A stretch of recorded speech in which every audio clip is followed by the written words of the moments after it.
we share ideas, insights, and information that will educate, inform, and inspire. We will blend our knowledge of online safety and emotional awareness to help you have a better understanding of your kids' online world and their emotional responses and well-being. Hey, Sarah. Paul!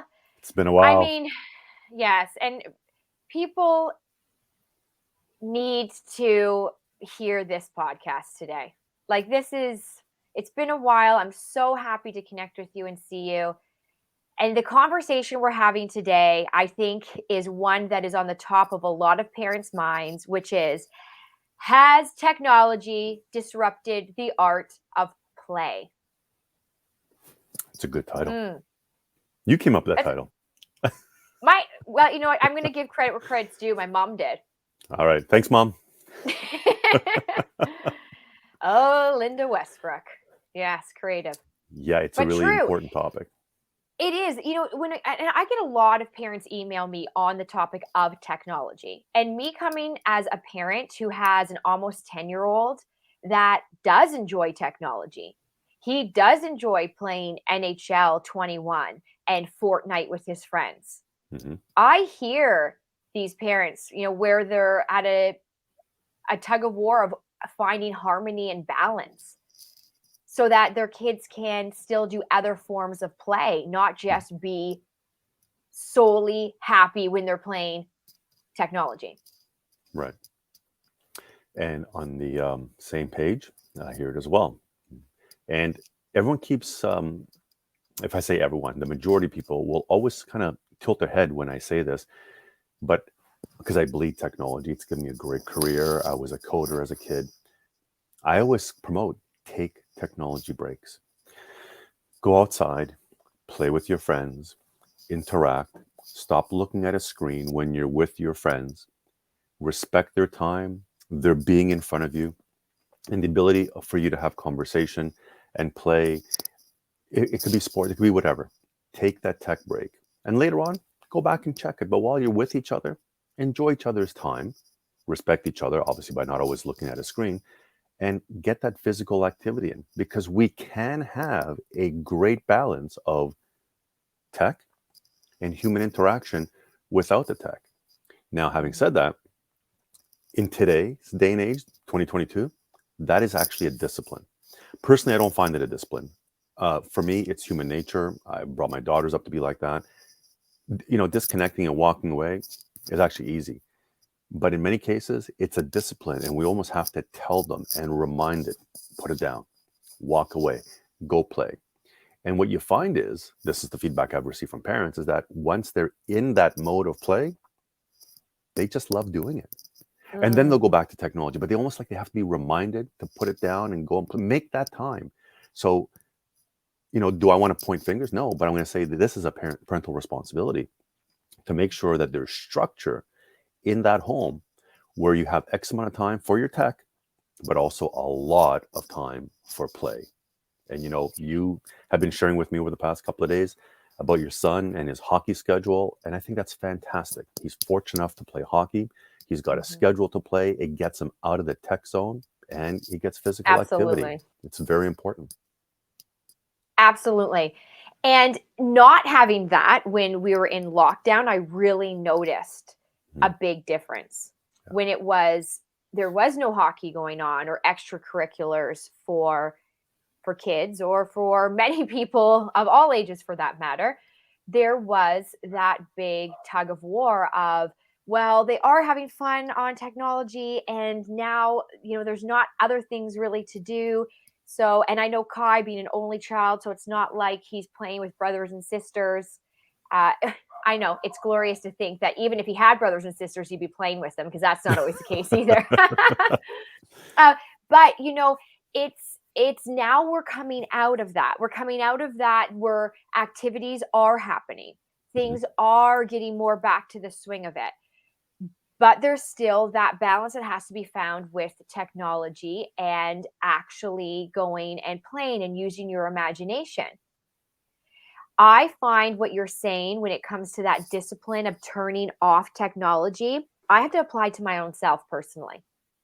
my husband and I, even too, we are both still working from home, right? I'm doing my virtuals. Now things are opening up to do things in person, but I'm still doing virtuals. And my husband is working on the computer all day long from home, not having the office hasn't gone back into the full swing. Mhm. So we are on devices quite a bit. And it can be that moment where you have to turn it off. You have to turn down the laptop, turn it off, put your phone down because your kids are watching that.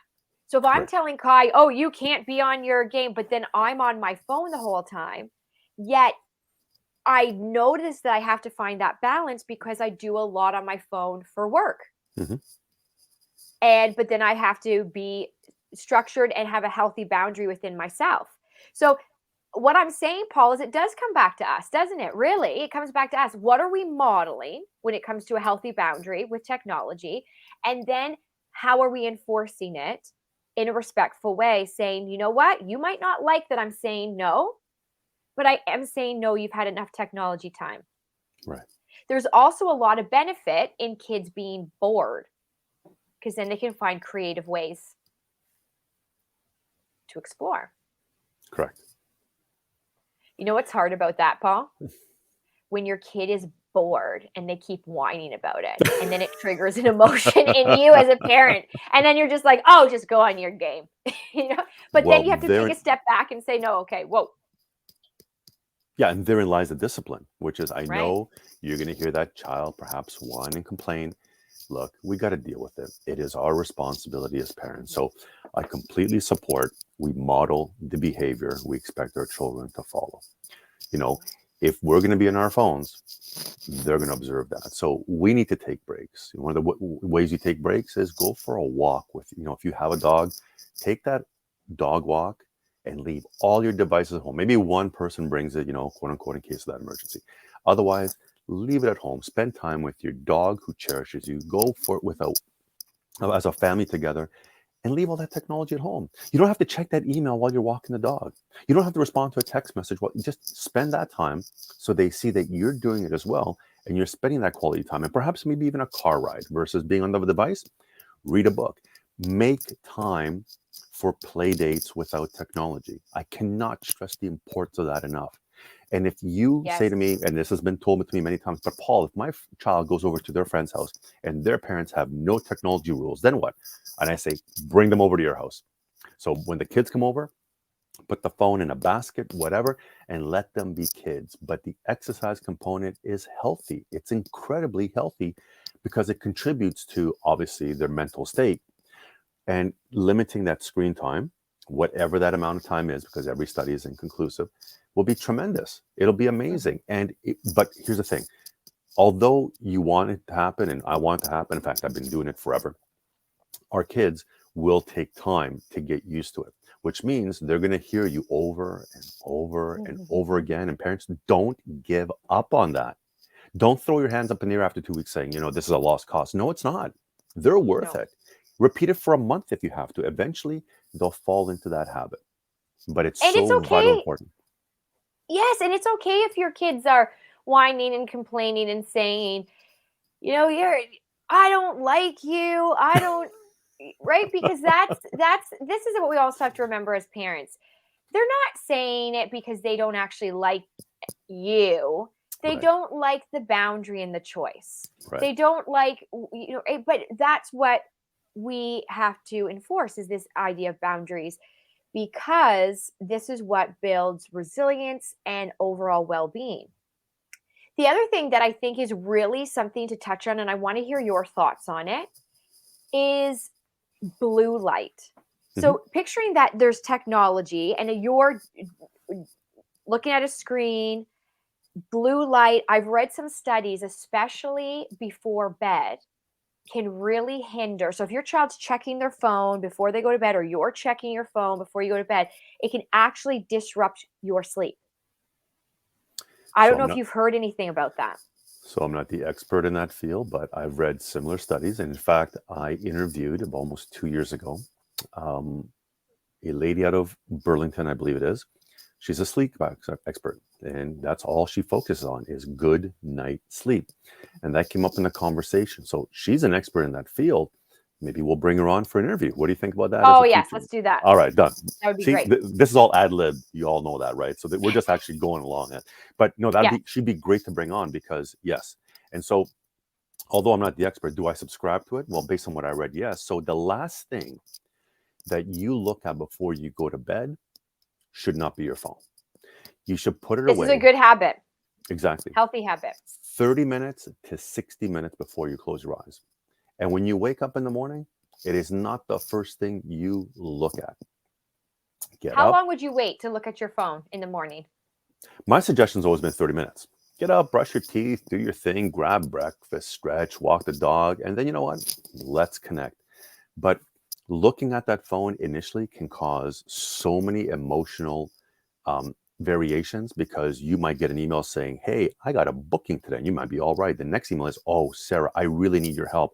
My child, all of a sudden you just went, okay, I got to help that person. You can have an emotional roller coaster because you're reading 5 emails in the first 5 minutes of your day.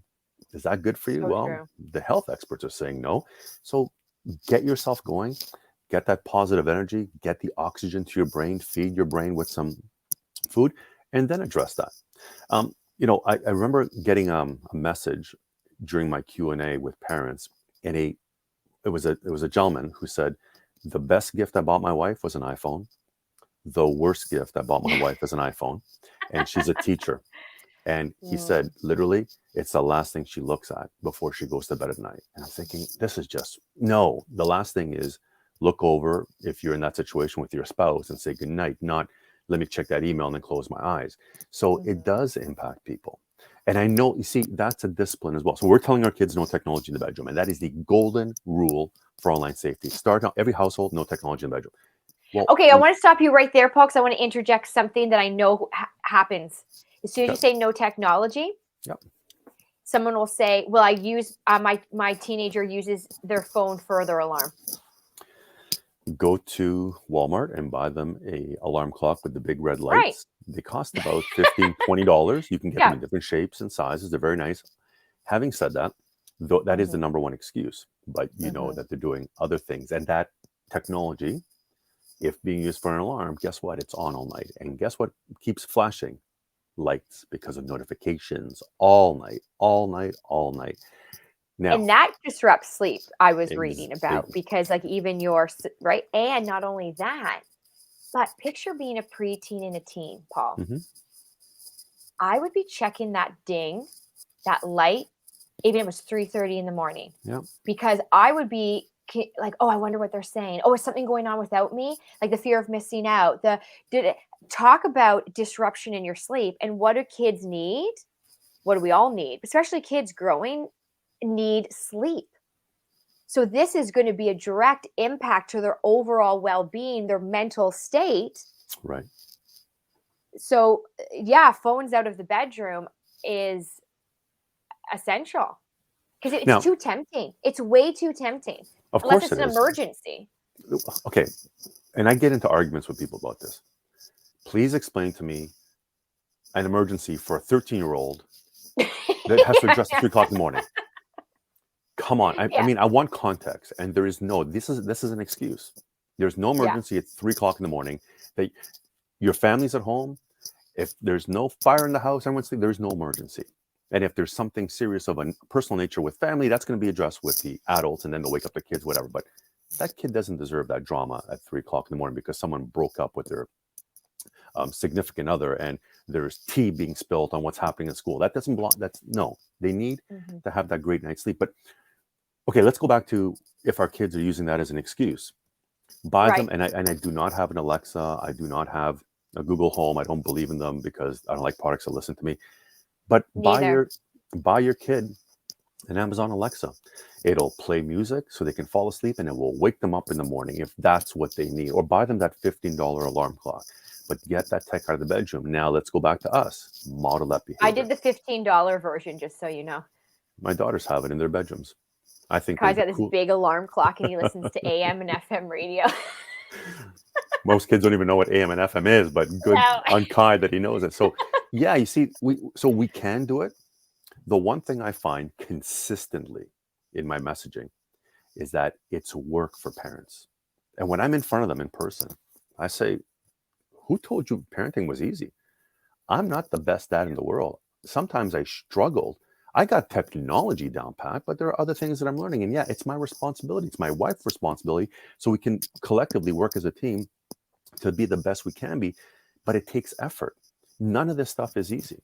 And so these rules are not only for you, because we want, let's be honest, we want adults to have a great night's sleep as well. We want adults to disconnect so they can get exercise. We want a perfect balance. And that balance requires discipline. So if we have to have a structure in the home where both parents and kids put their devices away and walk, jog, go to the park, do whatever, so be it. Put some structure in place. You know, limit how much time they're on their device. There's so much software out there that can actually shut down a device at a certain time. That's going to be the beginning because they won't have the self-discipline to do it. They have to be taught. And this comes over months. It'll happen, but you just have to be consistent in your messaging. And that's what's key. And parents, Yes. do not give up on it because it doesn't happen in a week. It's not going to happen in a week. Remember, your children have been kind of, not programmed, it's a bad word, but the condition, there's a good word, condition to use it a certain amount of time every day. Its frequency and what they're doing on it, we have to recondition them. And the good news is that's our responsibility and we can do it. One of the things I say when I do my parent presentation, I often offer them a follow-up email with some resources. And I say, by the way, I'm not going to get it to you right away. Give me an hour, because as soon as I'm done, I go for a walk with my dog.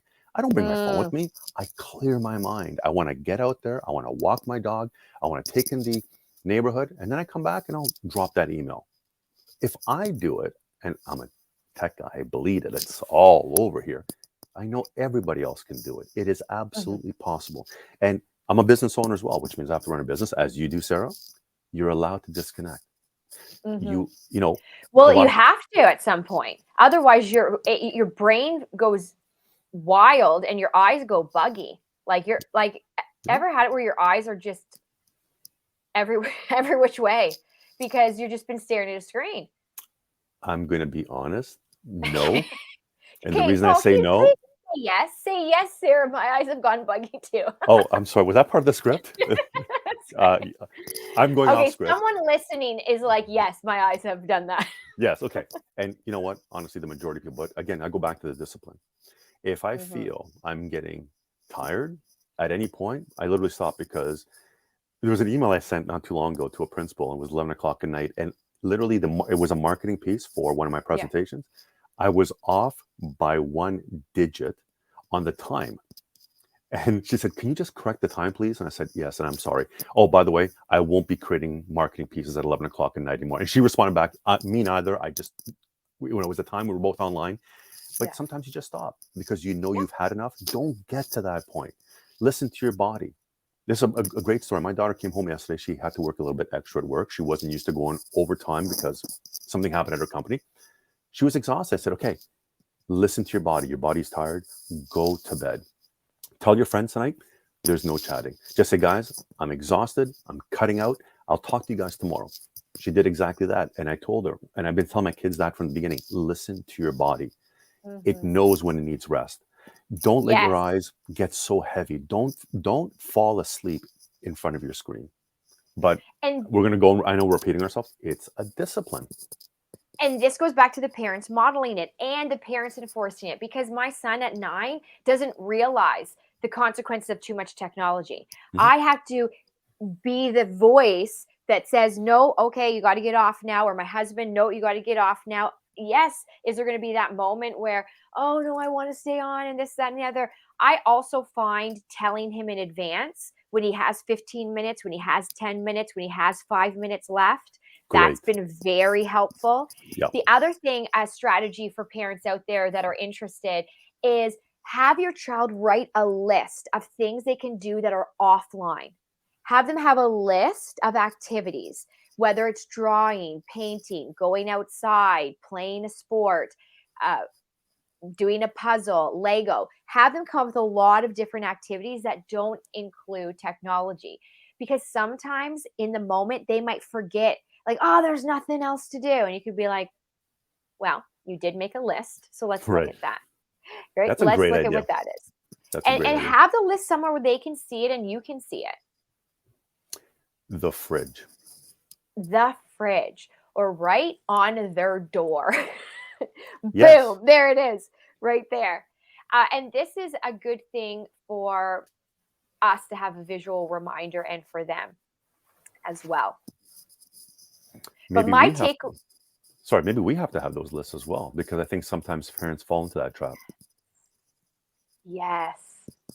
You know how many times, yes, that I've thought, okay, well, maybe I should just do this. I could go for a walk, or I could do those 15 emails. Your brain will tell you you have to do the 15 emails in order to reward yourself with the walk. Mm-mm. Do the walk first. You almost have to override your brain, what your brain's telling you, because your brain Yep. will be like, no, get all this done, and then you can. No, if you interject that 5 to 10 minute walk, or fresh air, or yoga, or sipping a hot tea or coffee, whatever that is, and then go back to what you need to do, I find I'm more productive. So when you take a break from technology, so whether that's your child gaming, like you said, where they take a break, they do something else, and then they get involved in something else, or if you're an adult that needs to take a break from technology and work because you need a mental health break, you need like a wellness break, I find those breaks actually help you be more productive. So the reason I subscribe to that, not only because you're the expert in that, is because I apply it. So when I take that break and I go for a walk with my dog, just as an example, the fresh air that I take in, I have much more clarity when I'm addressing something afterwards. I'm ready for it. I'm not exhausted. I'm not tired. It could be late at night. So if I finish a presentation, let's say it's 9 o'clock, and I go for a walk at 10 o'clock, I'm actually energized. I'm not ready to go to bed yet. So Mm. if my family has checked out for the night and I'm still awake, I'm actually functional to do some emails. I want to use that creativity until I get the again notification, listen to my body. Okay, now it's time, shut it off. But I notice that when I come back from getting a bit of fresh air, my heart rate's going up. I'm ready. My mind is stimulated. So I completely Mm. agree with that. And I'm going to apply that 30 minutes before bedtime, don't check your phone, because I have quickly checked my phone, or it's checked if there was an email or a message before I go to bed. But like you said, it can trigger your mind and a whole bunch of emotions, and then you're trying to wind down and go to sleep. So I'm going to do that 30 minutes before bed, no checking the phone. And 30 minutes when I wake up, I'm not going to check my phone. I'm going to do my morning routine. I get it. Sometimes it's not perfection. Sometimes you wake up late and you got to quickly check something and you got to carry on with your day. But as a majority, I'm really going to take on that role, not just for myself, but to model to our son. So here's a great story. 2 years ago, I challenged some parents on my Facebook page, and I had 80-ish parents take me up on this challenge. And I said, for 1 week, 30 minutes before bed, no phones. 30 minutes after you wake up, no phones. And the results that I was given varied. The majority loved it. Some, I'm being honest with you, some found no difference whatsoever. The majority stated better night's sleep, less anxiety as a result. One lady joked, she says, that means I have to talk to my husband before I go to bed. So, I got all kinds of feedback. It was actually really, Better really connection. funny. Yes. Well, okay, yes. Having said Yeah. that, Yes. why don't we issue a challenge to your Okay. followers, my followers, where we say, you know what, let's do this for a week and then hit us back. What were the benefits? Were there any? What did you notice differently? Can you continue doing it? Because that is the question. Okay, Paul, I did your challenge. Yes, there was benefit. Now, are you going to fall back into that trap, or are you going to continue? Do you appreciate those benefits so much that you're going to say, you know what, I don't need to check my phone half hour before I go to bed. I was perfectly capable for that 1 week challenge. So I'm going to continue on, because the Yes. biggest thing I And then, find is, do they want to do it afterwards? yes. And apply it and keep modeling it to our Right. kids, because if we can't do it and we're the mature brain adults setting up boundaries and disciplines, how are we expecting our 9 and 19-year-olds to do it? Exactly. Oh, Paul, I All right. mean, So this is a wealth of knowledge here. So let's do that all right. So we're challenge. going to issue this challenge. All right. Yeah. So I'm going to issue the challenge. Maybe we can come back in a future episode and maybe read off some of the responses that we get from Yes. the parents. Okay. Let's do it. All right. And because we spoke about sleep, and everyone knows we literally ad lib as we're going. We're not scripted. I really like the idea of perhaps I'm going to call, her name is Alana, and see if we can get her to join us for a podcast and talk about sleep, because I think that is one of the big things that parents really, really struggle with. And so we can talk about it from so many different angles. And she was amazing when I spoke to her. So hopefully that'll be in a future podcast. But after this challenge, we will give you some results. But we have a bunch more ideas that we are just, listen, parents, the reason we were so delayed between last session and this session, we're very thankful and I guess very blessed that we're talking to kids. So we're trying to find time in our schedule. And also Sarah's a hockey mom, which means she's even more busy than I am, traveling rink to rink. I'm done that stage. So my girls are a little older. But we will definitely continue. And Sarah, I look forward to the next podcast. Yes, and I look forward to this challenge. So, challenge accepted. Challenge I'm on. starting my challenge tomorrow. Actually, tonight. I was going to say, why tonight. not tonight? No, I'm starting tonight. Good. You held me accountable. That's great. That's awesome. And speaking of hockey, Mom, I got to go take my son to hockey. Have a great afternoon. Yes, you too. Thank you, everyone, for listening, and we will see you soon. Until next time, this is what we know. Thanks, everyone. Goodbye. Bye.